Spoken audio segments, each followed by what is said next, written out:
Now, here's a true life story of a couple who were in their late 40s, going to 50s, and they already had grown-ups who were already done with secondary school, but they were struggling. And the man needed a particular favor from somebody very high in the society, somebody very high in the government, somebody very high in the political and elite space. He needed a favor from him. The man just needed to give him his complimentary card and send him somewhere, and the doors of that family will be open forever, as in the blessings in that family will be open forever. But this elite person gave this man a condition that he likes his wife and he would like to have sex with his wife, even if it's just once. And the man was like, okay, if this is what will take us from this poverty level, let me see if I can talk to my wife. And the man is oh God, he's a Delta man from this Urobo nation. Let me not narrow it down so that they don't quickly pick up that I'm talking about them.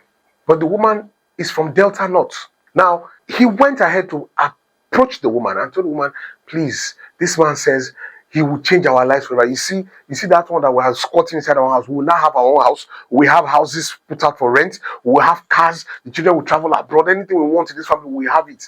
All you just need to do is just have sex with this man once. The woman said, God forbid.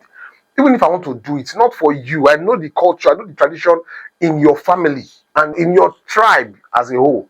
So I will not be stupid enough to get into it.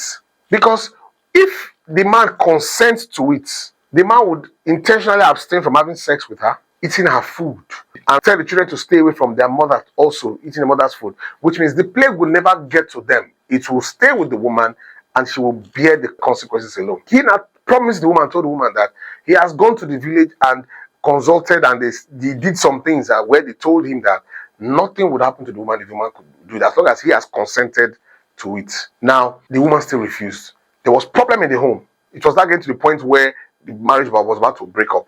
So she said, okay, no problem. I will go and do it. Because the man said, you don't want my happiness, I don't want our progress. So she went ahead and slept with this elite individual. And behold, doors opened. Oh God. Doors. When I mean doors opened, money from everywhere. The man got, not ritual, not juju. Everywhere he went to, that man's commentary card, we called the man and say, yes, I know him, he's my boy. Attend to him. That was how the man was making money, contracts everywhere. He actually moved them to their own personal house, got other properties. Then he moved the children abroad immediately. All the kids, he moved them abroad to go and finish. He said they should go and continue their studies over there. The woman didn't have any problem with it. But for like 3 months, she was withdrawn because she felt dirty. She felt filthy to herself for what she had done just to make the husband happy. Then the real story begins. She fell sick because the husband was not having sex with her. The husband was not eating her food and was abstaining from her.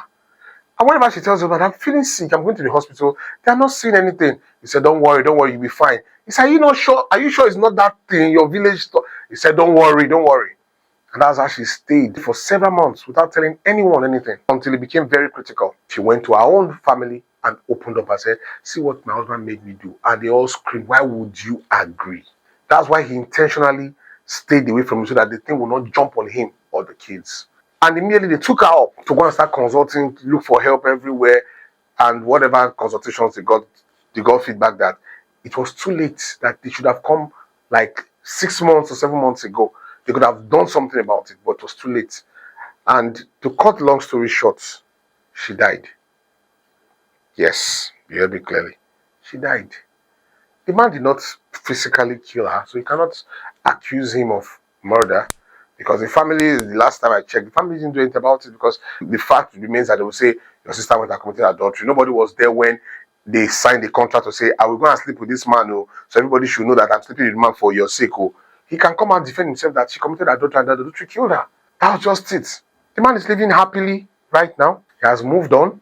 There's a new wife in the house that, of course, will not dare go and sleep outside when she gets to hear that the first wife died out of adultery. Of course, no matter how conjugal and rich, he go package himself.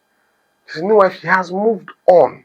Now that woman has just died for nothing. A lot of women have been dying in silence, ignorantly, in the name of enduring marriage. You're married to the wrong man and you feel the best way to make it work is to endure it. See the video of the other day where A lady was beaten and hot water was poured on her. Her entire face destroyed, her breasts destroyed, her body destroyed. This minute, the family wanted to press charges. The next minute, the police came and said they wanted to help. They said they didn't need anybody's help. They rejected the help of the government to investigate the matter and everything.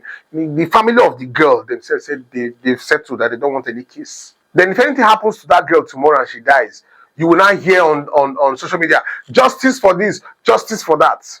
And the whole Nigeria will just pick it up. When you could have gotten justice earlier, you probably have accepted some money from behind or something, and your mouth is all of a sudden shut. The same way, a pastor who is from also this part of Delta State married his wife without the wife's consent. There's something that they do. They will throw cola nuts on the ground without you knowing. You cross over it. Once you cross over it, that thing is activated. And how was done in such a way that if you even hug somebody, you might start feeling funny. Do you understand? That was the type that her husband, the husband is a pastor, as in church pastor, and shouting in the name of Jesus and everything. He went ahead to do that thing. But she decided to travel to go and see one of her big aunties. And when the auntie looked at her, I said, I'm sure they did something for you, but the one they did for you is too extreme because no human being can survive that one. Why would they do the type that if you hug somebody, it is considered to be adultery to the family and whatever you see taking like that? The auntie now took this particular lady and whatever they did, whatever they needed to do to remove that stuff without the husband's consent. But because of that initial fear that she had, because they told her during the marriage that you cannot hug, if you hug somebody, it is considered as to be adultery. Till tomorrow, she's still very scared to even just side hug of gospel hug now. Oh, sister, how are you? Oh, brother, how are you? She's still scared. But the husband has noticed that she's loosening up gradually and hugging people in church, both brothers, other pastors, just by the way, by the side and all. Nothing wrong with hugging. As long as not hugging 360 like this on that man's wife. It doesn't make sense. It was just side hug. So now the husband is not bold enough to ask her, saying, you're not supposed to, if you hug, something's supposed to happen to you. So since she has been hugging and nothing's happening, he already knows, and she doesn't want to tell him that I've gone to remove that thing that you put in my body. He just kept quiet about it. So that's why they look themselves. But of course, she's an upright woman. She doesn't plan on committing adultery. Because that's a different thing entirely. You cannot, that one doesn't require your auntie. Your auntie cannot remove that one. That one has to do with the lineage. But my question, like I said in my first episode, why do the women always have to get punished for it? No, I did same pastor now, so follow the guy up now. You see that he has like 4 girlfriends, possibly inside that same church. And he put something on an innocent daughter of somebody else. What if they did that to his own daughter? I know he has a daughter or 2. How would he feel? No, some other traditions, it doesn't even matter. I've seen where a younger cousin of a man who was the apprentice of the man impregnated his own wife inside his own house. He already had like 3 children or 4 children. I think the 4th one or the 5th one was the child of the younger brother. The man just cried over the rain. Everybody begged him. The man begged for forgiveness and everything. Matter died. The girl grew up as that man's own child. They didn't treat her differently, nothing.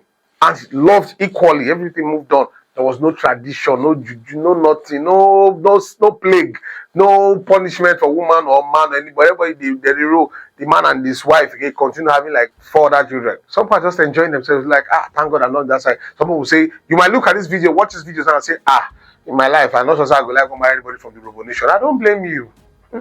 I wouldn't blame you, my sister. I would not blame you. Anyway, like I'd always say, in all thy getting, get sense. No tribe is perfect. All right. For the fact that I picked up these ones just to talk about the punishment it has on women. My next one, God, I have some other details about some other tribes in this country that will blow your mind. That you will see this particular one as child's play compared to what the women there are going through, all in the name of what? Marriage. I pray for you that you will not fall into the wrong hands just because you are desperate for a life partner. I'll see you again in my next video.